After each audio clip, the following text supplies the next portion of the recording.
Exercise 1.1 के दूसरे सवाल में देखिए कहा जा रहा है कि दर्शाइए कि कोई भी धनात्मक विषम पूर्णांक 6q+1 या फिर 6q+3 या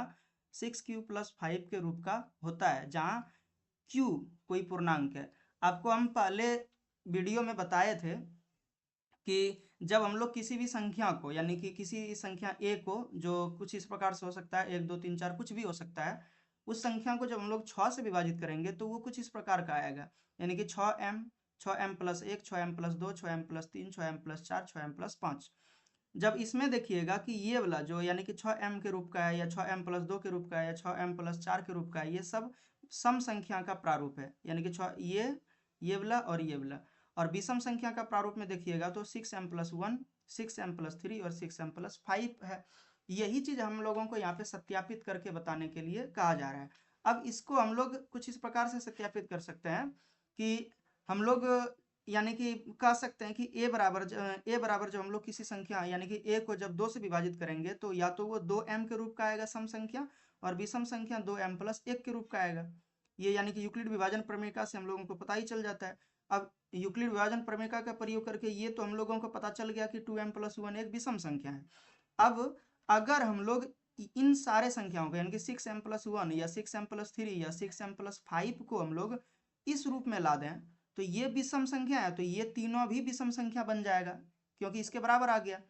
तो यही चीज हम लोगों को यहाँ पे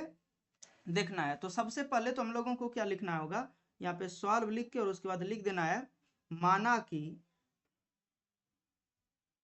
कोई धनात्मक पूर्णांक a है जब a को 2 से विभाजित किया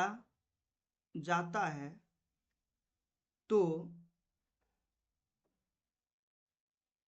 यूक्लिड विभाजन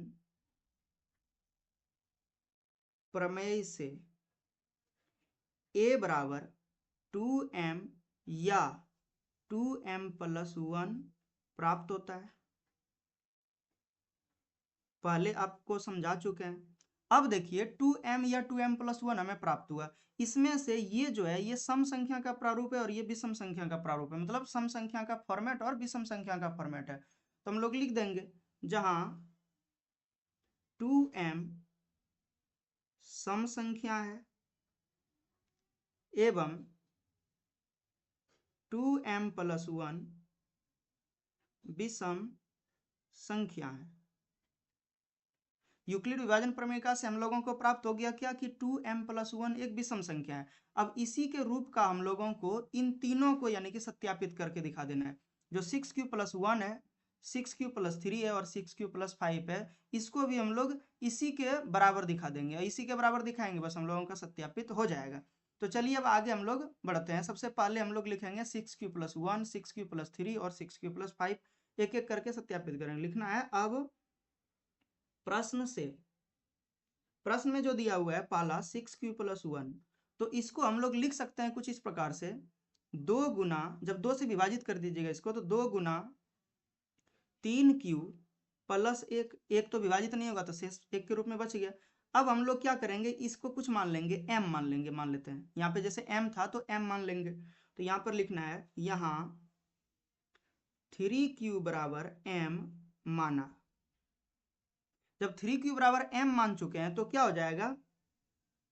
6q, इसलिए लिख सकते हैं 6q+1 बराबर, यहाँ पे देखिए ये 2 का 2 हो जाएगा और ये 3q को हम लोग m लिख सकते हैं और प्लस में 1। तो देखिए यहाँ पे कि ये जो संख्या था जिस तरह से यहाँ पे लिखा हुआ था 2m+1, उसी तरह यहाँ पे भी आ गया 2m+1, और 2m+1 के बराबर देखिए 6q+1 आ गया, मतलब ये विषम संख्या का है प्रारूप, तो इसीलिए ये भी विषम संख्या होगा। अब उसी प्रकार से लिखेंगे पुनः, यानी कि प्रश्न से आ रहा है हम लोगों को। अब देखिए क्या है, अगला जो संख्या है वो 6q+3 है, तो इसको भी जब 2 से विभाजित करेंगे तो यहाँ पे क्या हो जाएगा कि 2 गुना 3q प्लस, इसको 2 लिखेंगे, जब 3 को विभाजित करेंगे 2 1 का 2, यानी कि एक बार में विभाजित होगा, और प्लस 1 बच जाएगा हमारे पास, यानी कि शेष के रूप में, तो यही लिख देना है। 3 को 2 + 1 लिख सकते हैं। अब ये दोनों को देखिए यहाँ पे कि इन दोनों में एक साथ में अगर देखिएगा तो यहाँ भी 2 है और यहाँ भी 2 है, तो 2 कॉमन ले लेंगे, तो क्या बचेगा यहाँ पे 3q और यहाँ पे बचेगा 1, और प्लस में हमारे पास 1 बचा। अब इसी को हम लोग थोड़ा सा आगे जब बढ़ाएंगे तो इसमें इस तरह से लिख सकते हैं, ये जो वैल्यू दिया हुआ है 3q + 1, इसको हम लोग m मान लेंगे, तो यहाँ पर लिख देना है, यहाँ 3q + 1 बराबर m माना। ये जब मान लेते हैं तो क्या हो जाता है आपके पास 6q + 3 बराबर, देखिए ये वाला 2 है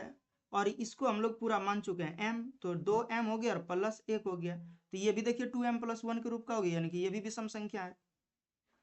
एवं तीसरा जो हमारे पास संख्या दिया हुआ था 6q + 3, 6q + 5, क्योंकि 6q + 3 को सत्यापित कर चुके हैं, तो इसको हम लोग लिख सकते हैं 2 × 3q और प्लस 4 + 1, ऐसे करके लिख सकते हैं। अब देखिए यहाँ से यहाँ तक में 2 2 कॉमन आ रहा है, यहाँ भी 2 है और यहाँ भी 2 है, 4 के पास तो 2 2 को 2 है, तो यहाँ पे हम लोग कॉमन ले लेंगे, तो क्या हो जाएगा, यहाँ से जब बाहर हो गया 2 बाहर हो गया है तो 3q बचा, और प्लस में यहाँ 2 × 2 लिख सकते हैं 4 को, तो 2 1 बाहर हो गया तो 1 बचा हुआ रहेगा, और प्लस में बाहर में 1 है, तो इसको फिर हम लोग यहाँ पे मान लेंगे, यहाँ 3q + 2 बराबर m है, या माना, जो भी आप लिख सकते हैं, कोई दिक्कत नहीं है, ठीक है। तो इसीलिए क्या हो जाएगा 6q + 5 बराबर 2, इन देखिए यहाँ पे ये 2 है और इसको हम लोग m माने, तो 2m और प्लस 1, यानी कि हो जाएगा। अब लिखना है, अतः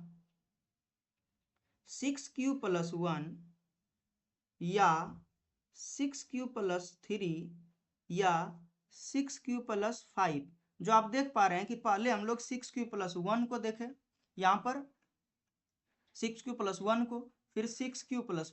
3 को भी देखें, और फिर 6q + 5 को भी देखें, यानी कि तीनों को हम लोग देख पा रहे हैं कि ये भी 6q + 1 भी 2m + 1 के रूप का है, 6q + 3 भी 2m + 1 के रूप का है, और 6q + 5 भी 2m + 1 के रूप का है। तो हम लोग लिख सकते हैं 6q + 1 या 6q + 3 या 6q + 5 2m + 1 के रूप का है, अर्थात 2m + 1 के तरह ही 6q + 1, 6q + 3 या 6q + 5 विषम पूर्णांक है।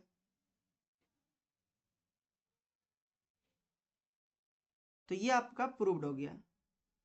अब इसी प्रश्न पर आधारित कुछ हम एग्जाम्पल दे देते हैं, यहाँ पे 5 एग्जाम्पल देखिए दिया हुआ है, और इसको आप बना करके और आप चेक कर सकते हैं सही ढंग से कि आप,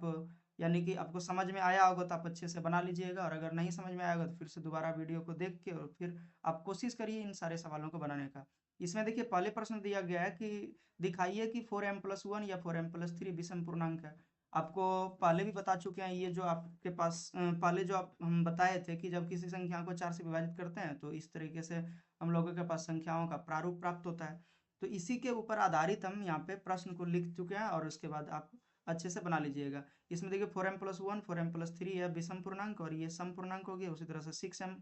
का हम 6m + 1, 6m + 3 और 6m + 5 का बना ही चुके हैं। 6m, 6m + 2, 6m + 4 का यहाँ पे एग्जाम्पल दिया हुआ है, और 8 के रूप का भी एग्जाम्पल दिया हुआ है, तो आप इसको अच्छे से सत्यापित कर सकते हैं।